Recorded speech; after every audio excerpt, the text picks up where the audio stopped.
Okay. Okay, Sugar Bear Pyro. My rack bill.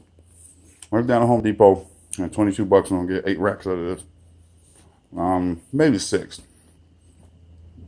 Bought the 2x3, 1x4, 2x3 different measurements. So this is what it looks like when it's finished. I screwed the shit together, pretty much. 10-shot rack. And this is what it looks like. I just got through with this one. When it's empty. It's just a sleeve. Just slide them in there. And that's it. Pretty damn sturdy.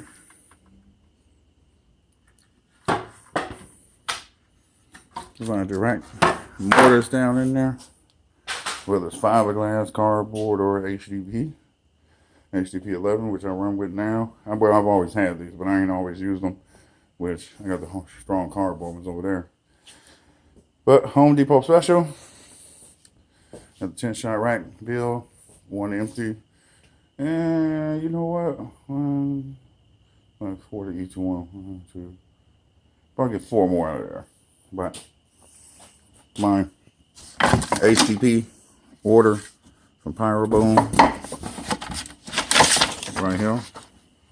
50 mortars. So I'll make 5 10-shot racks out of those. Those already got 20 of those, so this would be pretty cool. Anyway, Sugar Bear Pyro. Out. Until next time.